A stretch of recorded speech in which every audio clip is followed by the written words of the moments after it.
Assalamualaikum warahmatullahi wabarakatuh. Selamat siang, salam sejahtera buat kita semua dan tentu salam Pancasila. Pada materi sebelumnya kita sudah mendiskusikan satu topik yang cukup menarik, yaitu hubungan antara Pancasila dengan pembukaan Undang-Undang Dasar 45. Yang intinya ya, pada pernyataan awal saya memberikan gambaran intinya bahwa Pancasila itu adalah pembadanan daripada pembukaan Undang-Undang Dasar 45. Dia berada pada alam nilai yang kemudian dikonstruksikan di dalam pembukaan Undang-Undang Dasar 45. Dalam pembukaan Undang-Undang Dasar 45 itu adalah pernyataan kehendak, ada cita-cita, ada nilai moral di dalamnya pembukaan Undang-Undang Dasar 45. Bahkan kita menyatakan pada pertemuan yang lalu bahwa pembukaan Undang-Undang Dasar 45 bisa diberikan status dia merupakan sesuatu yang bersifat sakral. Sakral artinya dia mempunyai nilai kebenaran dan juga menjadi panutan bagi kita semua dalam berperilaku dan bersikap tindak. Nah sekarang apa yang kita bahas? Yang kita bahas makna ataupun nilai apa saja yang ada di dalam pembukaan Undang-Undang Dasar 45 yang berkaitan dengan cita-cita dan kehendak yang tertuang di dalam Pancasila.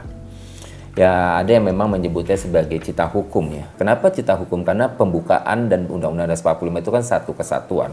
Di dalam Undang-Undang Dasar 45 dinyatakan pembukaan Undang-Undang Dasar 45 NRI itu terdiri atas pembukaan dan undang-undang. Artinya dia merupakan cita hukumnya, bisa dikatakan seperti itu ya. Ya berbeda dengan dengan Undang-Undang Dasar 45 yang lama, dia ada penjelasan ya dengan diubahnya 4 kali sudah tidak ada lagi penjelasan dari Undang-Undang Dasar 45.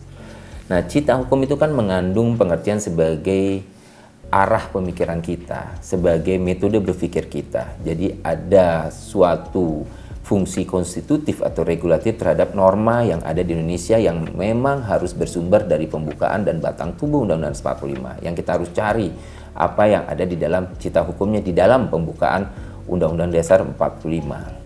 Nah, Prof. Kusnu ya menyatakan ya, Muhammad Kusnu ya menyatakan bahwa cita hukum itu sebagai nilai hukum yang tentu diramu dalam satu kesatuan nilai kategori nilai-nilai lain yang menurut cita budaya masyarakat yang bersangkutan yang ada di dalam pembukaan Undang-Undang Dasar 45 itu sendiri.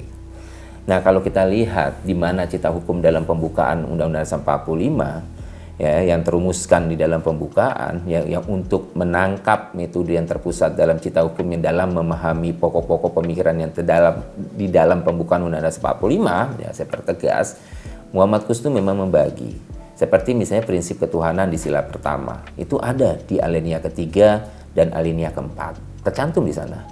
Yang kedua adalah prinsip kemanusiaan, humanisme bukan arah barat ini, humanisme ala Indonesia.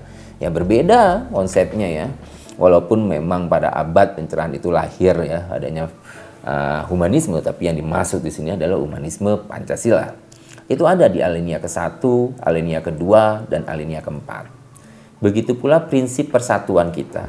Ya, ketiga nih ya, sila ketiga yaitu dalam alinea ke-2, ke-3 dan ke-4.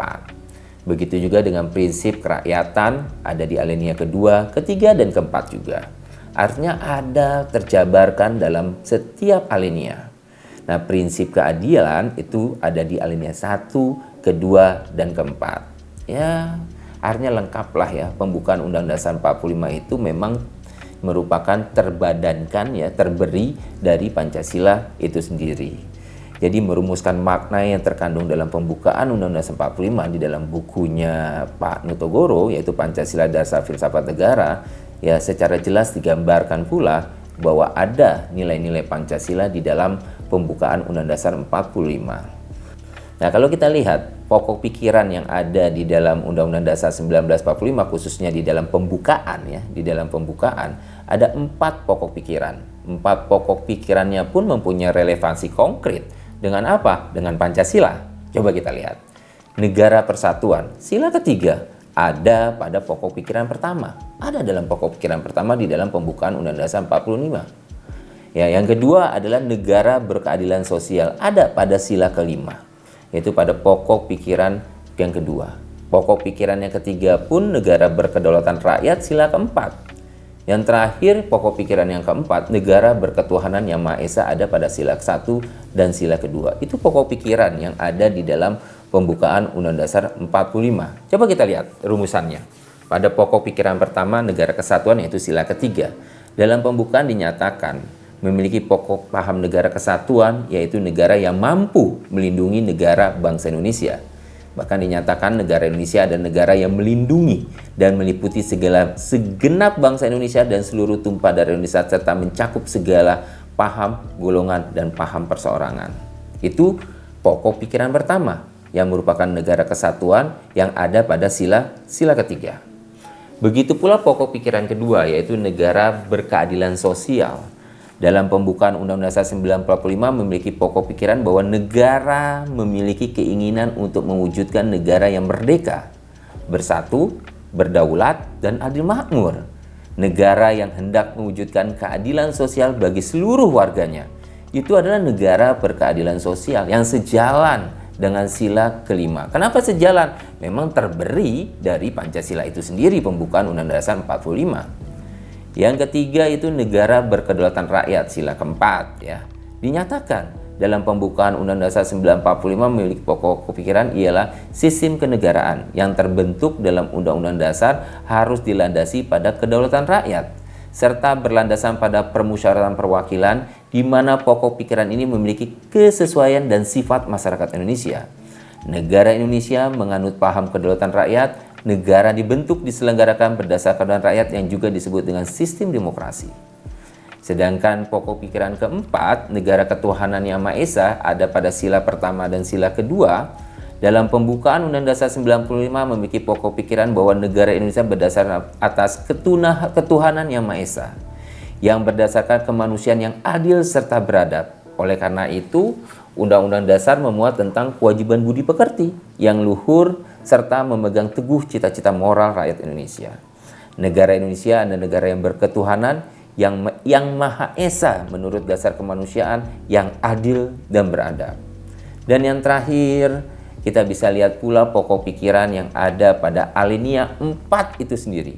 Ya, pada alinea keempat termaktub juga nilai-nilai Pancasila. Dia menggambarkan apa yang menjadi tujuan negara kita. Dia menggambarkan apa yang menjadi hukum konstitusional kita. Dia menggambarkan apa yang menjadi bentuk negara kita. Dan yang terakhir, dia menggambarkan dasar filsafat bangsa Indonesia. Mari kita lihat makna alinea keempat. Khusus alinea keempat, ada tujuan negara di situ. Dinyatakan kemudian daripada itu untuk membentuk satu pemerintahan negara Indonesia yang melindungi segenap bangsa Indonesia, saya baca, dan seluruh tumpah darah Indonesia, dan untuk memajukan kesejahteraan umum, mencerdaskan kehidupan bangsa, dan ikut melaksanakan ketertiban dunia yang berdasarkan kemerdekaan, perdamaian abadi, dan keadilan sosial.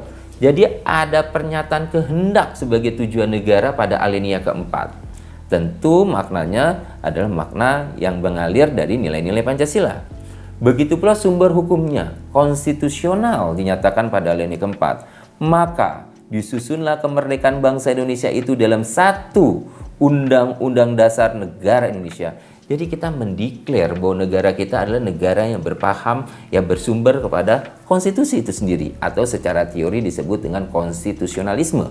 Ya, kalau di sini saya menyebutnya dengan sumber hukum konstitusionalnya ada. Ya, pada alinea keempat pun dinyatakan apa yang menjadi bentuk negara kita. Maka disusunlah suatu negara Republik Indonesia yang berkedaulatan rakyat. Disusunlah ya, susunan negara Republik Indonesia yang berkedaulatan rakyat. Jelas dinyatakan di situ sebagai bentuk negara kita. Dan pada alinea keempat yang terakhir dicantumkan dasar falsafah bangsa Indonesia, atau memang agak berbeda ya diksi daripada falsafah dengan filsafat ya. Ya, kita gunakan filsafat negara. Dengan berdasarkan kepada ketuhanan yang Maha Esa, kemanusiaan yang adil dan beradab, persatuan Indonesia dan kerakyatan yang dipimpin oleh hikmat kebijaksanaan dalam permusyawaratan perwakilan, serta dengan mewujudkan satu keadilan sosial bagi seluruh rakyat Indonesia. Lengkaplah isi daripada alinea keempat. Secara utuh seluruh alineanya mengandung nilai-nilai Pancasila, baik sila pertama, sila kedua, sila ketiga, sila keempat, sila kelima, dan secara khusus pada alinea keempat pun ada semacam manifesto kita, ada kehendak kita. Apa? Tujuan negara, sumber hukum konstitusionalis, bentuk negara, dan yang terakhir, dasar filsafat bangsa Indonesia. Itu saja dari saya ya sebagai materi bagaimana menggambarkan hubungan antara Pancasila dengan Undang-Undang Pembukaan Undang-Undang Dasar 1945. Akhir kata saya ucapkan terima kasih. Wabillahi taufik wal hidayah. Wassalamualaikum warahmatullahi wabarakatuh. Salam Pancasila.